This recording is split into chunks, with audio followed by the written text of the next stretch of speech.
Bonjour à tous. Donc j'ai la lourde responsabilité de servir d'arbitre à ce débat. Et on nous propose aujourd'hui, ici même, de débattre sur ce thème « Citoyenneté, égalité, diversité, comment réinventer le modèle républicain ?» Alors d'abord, j'ai envie de poser comme question, quel était ce modèle ? Quel est ce modèle ? Et je défie bien quiconque de pouvoir nous en donner une définition. C'est quoi ce modèle républicain ? Certes, il y a ces trois mots inscrits au fronton de nos écoles, et, liberté, égalité, fraternité. Et notre pays a toujours revendiqué l'égalité des chances de ses enfants, mais son élite, sortie des grandes écoles, a toujours aussi su protéger sa toute-puissance. C'est ce que Philippe Diribarne, dans un livre qu'il a écrit il n'y a pas très longtemps, appelait l'étrangeté française, ce que Ezra Souleyman aussi a appelé les schizophrénies françaises. Donc entre les discours et la réalité, il y a beaucoup d'écart. Alors oui, bien sûr, la France a toujours, a longtemps vanté son système scolaire, son système de santé, la qualité de ses services publics, son exception laïque. De tout cela, elle est très fière, elle était très fière, mais tout cela aujourd'hui semble menacé. Le monde bouge et on ne va pas vivre dans la nostalgie de la France du petit Nicolas. Je voulais parler du film. Il faut réinventer donc une autre façon de vivre ensemble pour vivre heureux et que chacun trouve sa place. De nouveaux mots sont apparus, équité, diversité, discrimination positive, mixité. D'autres sont réapparus, identité nationale. Bref, dans tout cela, il va falloir faire le tri et pour trouver la voie, la bonne voie. Et nous avons 4 débatteurs de talent pour le faire. À ma droite, Jean-François Copé, maire de Meaux, député de Seine-et-Marne, président du groupe UMP à l'Assemblée nationale, ancien ministre. Yazid Sabeg, docteur en sciences économiques, commissaire à la diversité, qui a été très proche de Raymond Barre, qui a mené plusieurs vies à la fois, qui a été à la fois dans la banque, dans l'énergie atomique, et qui a écrit un livre récemment qui s'appelle « Discrimination positive » avec son frère. Pouria Amirachi, qui est d'origine iranienne. Sa mère était proche de Chapour Bakhtiar. Il est ancien président de l'UNEFID et il est actuellement secrétaire national aux droits de l'homme au Parti socialiste. Et enfin, Caroline Fourest, que je connais particulièrement bien pour ferrailler avec elle de temps en temps sur des télévisions, qui est écrivain, qui est à la fois la voix du féminisme, de la lutte contre les discriminations, et qui a écrit un livre récemment chez Grasset qui s'appelle « La dernière utopie ». Monsieur Copé, à tout seigneur, tout honneur, vous n'allez pas nous parler de la burqa uniquement aujourd'hui. Parle de ce que vous voulez. Alors, le modèle républicain, pour vous, quel est-il ? D'abord, je crois que c'est une question d'autant plus difficile à évoquer simplement qu'on est dans une période de revisitation très profonde du terme, du concept, et même au-delà, parce que c'est ça la vraie question, de revisitation profonde de ce que nous sommes. J'ai été moi-même un grand militant, et je suis un grand militant du débat sur l'identité nationale, d'aucune manière dans l'esprit de ce qui a été mené il y a quelques mois. Je pense qu'en réalité, il y a bien d'autres manières de l'aborder, peut-être aurons-nous d'ailleurs l'occasion de le faire, mais je pense qu'il y a en tout cas une question fondamentale qui est au cœur de cette réflexion et qu'il nous faut nous poser parce qu'elle sera certainement le premier élément du débat public sur les 5 ou 10 prochaines années. Cette question est très simple, c'est qui sommes-nous ? Que voulons-nous faire ensemble ? Et ça part d'une idée très simple, Yves, qui est en gros, nos professeurs nous ont enseigné une définition de la nation, qui est la volonté d'une population donnée sur un territoire donné de vivre ensemble. Or, j'ai vu, notamment à travers mon expérience de maire de Meaux, qui est une ville à 50 km de Paris, qui est le reflet de la population française d'aujourd'hui et des problématiques françaises d'aujourd'hui, à de nombreux égards. J'ai vu qu'il était des gens qui, dans un quartier, dans un même immeuble, dans une même coursive de Tours, qui n'ont plus la volonté de vivre ensemble. Parce qu'ils ont peur les uns des autres, voilà, tout simplement. Donc ils ne se parlent pas, ils ne s'écoutent pas, ils ne se respectent pas, et en réalité, ils ne se connaissent pas. Ils ne connaissent rien de l'autre parce qu'ils ont peur de l'autre. Et je pense que ça, à la fin de l'histoire, ça donne une nation qui se fissure en silence. Voilà. Et je pense qu'au-delà de la question du modèle républicain, nous avons un vrai travail à faire de réflexion qui s'apparente à certains égards à un travail de psychanalyse de groupe. Voilà. Je crois beaucoup à cela. Je pense que, et c'est pas neutre que je dise ça pour ouvrir notre discussion aujourd'hui, alors que nous parlons de la cité de la réussite, je pense que nous avons, grosso modo, nous Français, dans notre diversité, nous avons les mêmes atouts et aussi les mêmes faiblesses que les grands pays du monde. Nous avons une réserve de créativité, d'expérience, de qualité tout à fait exceptionnelle. Nous avons en revanche un point faible, c'est notre mental. Nous ne savons pas ou nous ne savons plus être positifs. Nous ne savons plus admirer la réussite de l'autre, nous ne savons plus en faire une force pour nous-mêmes, nous ne savons plus nous construire individuellement et collectivement un parcours de réussite.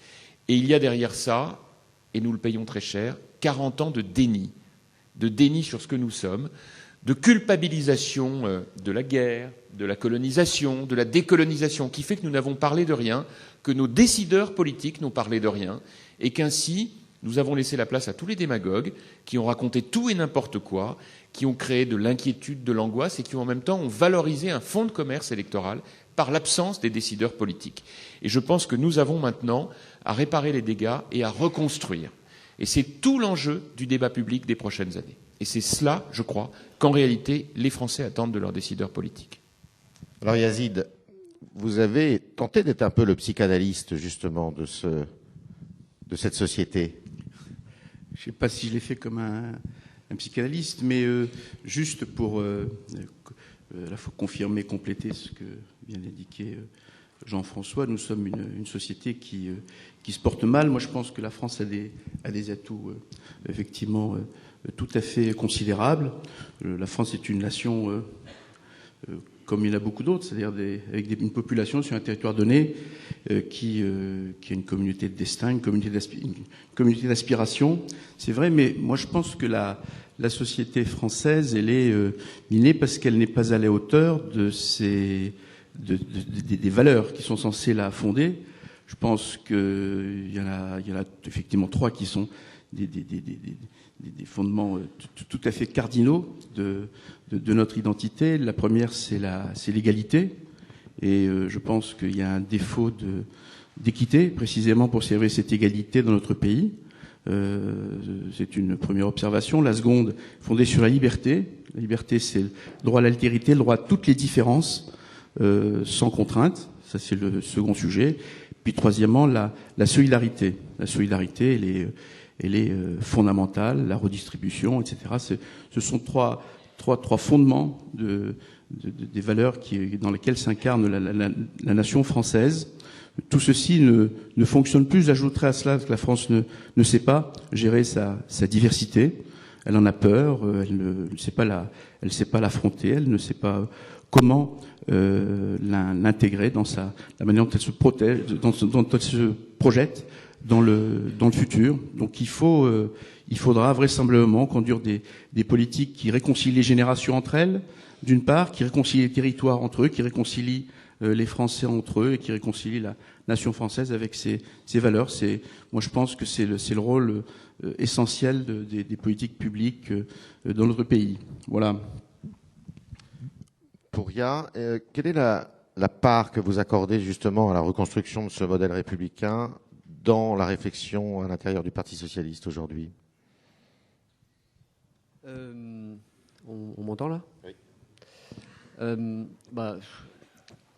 La question de la République, elle est, comment dire, elle a ceci de particulier que dans chaque famille politique, elle est débattue en permanence et il n'y a pas de position du Parti socialiste en tant que tel. Simplement, si on parle de la République, il faut quand même, ou du pays, se rendre compte que on ne peut pas être positif, pour reprendre l'expression de Jean-François Copé, et on ne peut pas avoir de positif quand pendant 20 ans, 30 ans, on a passé son temps à dire qu'on était nul. On a passé 20 ans à dire que notre école était nulle, qu'on faisait mieux ailleurs, que notre université est nulle, qu'on la faisait mieux ailleurs, que notre système de santé était nul parce qu'il coûtait trop cher. Et au fur et à mesure, on s'aperçoit que tout ce qui fondait la possibilité même de la République, c'est-à-dire ces grands services publics, ces grands desseins d'émancipation d'un peuple, d'épanouissement des individus, c'est ça la République, on en a sabordé totalement les fondements. Ça a une deuxième conséquence qui est aussi une cause. C'est la dépolitisation. En tout cas, la dépossession des politiques et de la politique de leur autorité.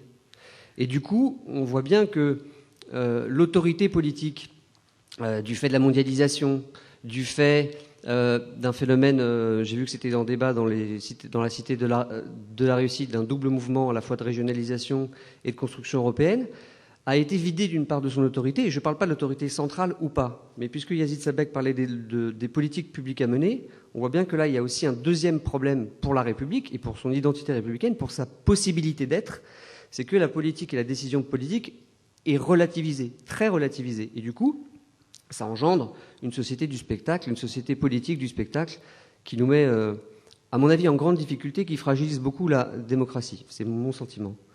Alors, la question qui est posée, elle est évidemment difficile à... Comment dire, je ne peux pas l'honorer comme ça en 30 secondes. Comment en sortir ? C'est la reconstruction d'un pacte républicain, la reconstruction d'un projet politique. Mais déjà, quand je dis reconstruire un pacte républicain, j'ai l'impression de répéter des phrases tellement entendues que ce qu'il faudrait, c'est rentrer tout de suite dans des considérations politiques, justement, sur comment on peut, dans ce contexte de mondialisation-là, d'affaiblissement de l'Union européenne, de régionalisation, de dépolitisation, d'affaiblissement des grandes structures républicaines qui ont fait le rayonnement et la force de la France, et ça vous étonnera pas si je vous suggère de mener une toute autre politique.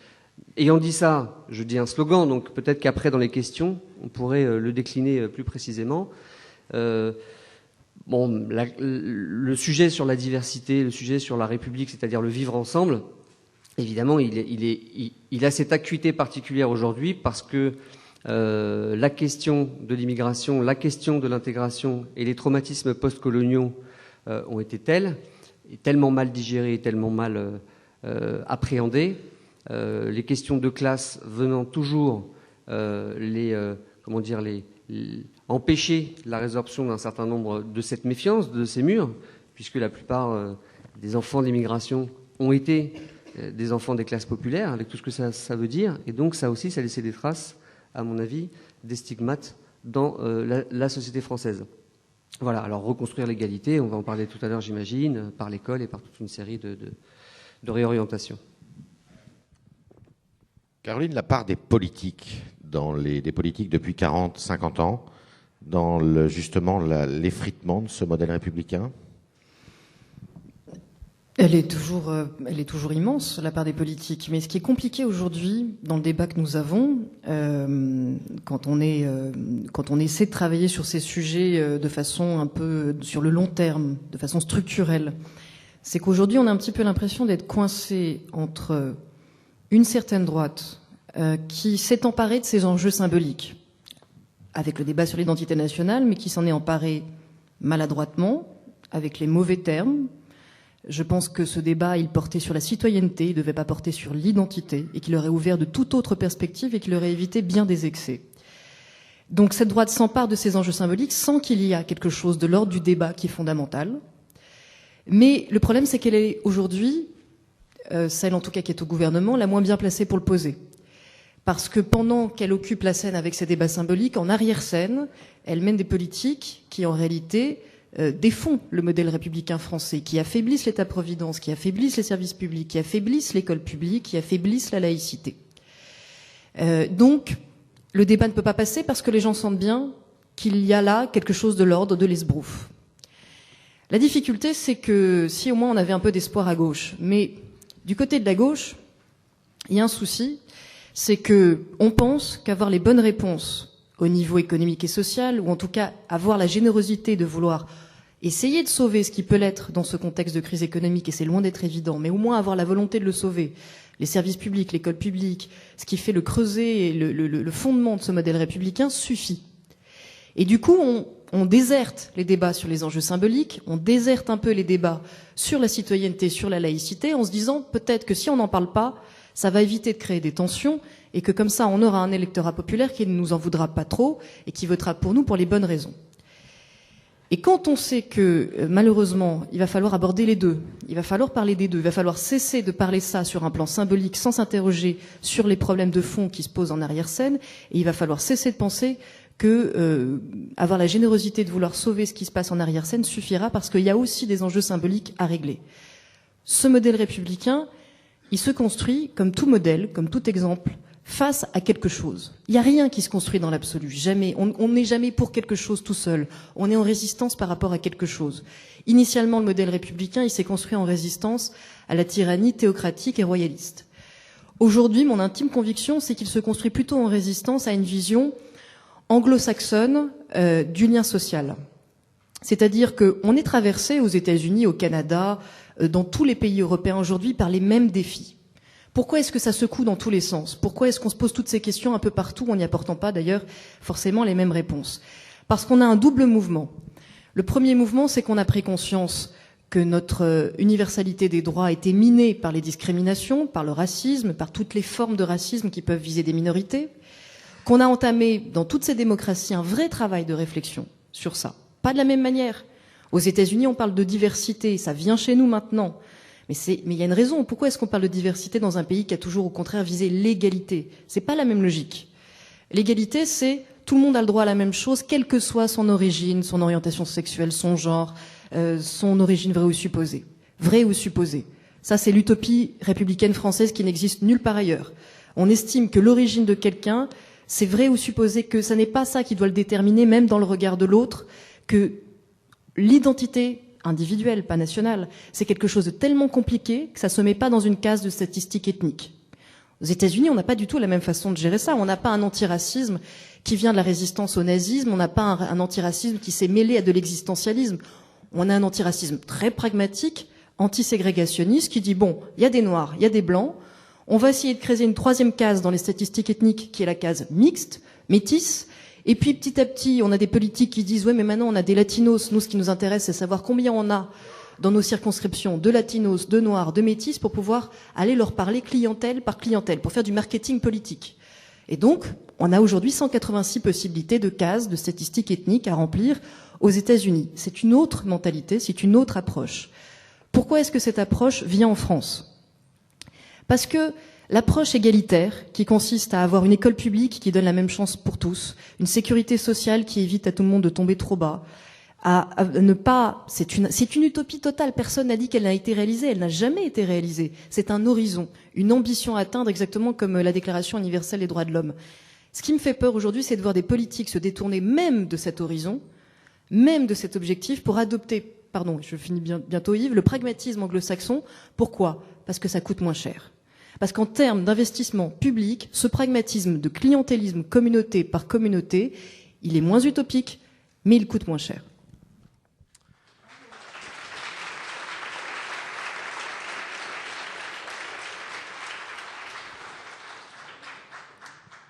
Merci. Alors, on va essayer de respecter les règles du jeu. Nous avons des étudiants qui ont préparé quelques questions pour les débatteurs. Donc, dans un premier temps, vous allez poser vos questions. Après, nous donnerons la parole au public. Et ensuite, nous essaierons de conclure tous ensemble. Donc, je vous donne la parole. Vous avez des micros ou je viens vers vous? D'accord. Qui veut poser la première question? Question courte, hein, vous ne faites pas de commentaires.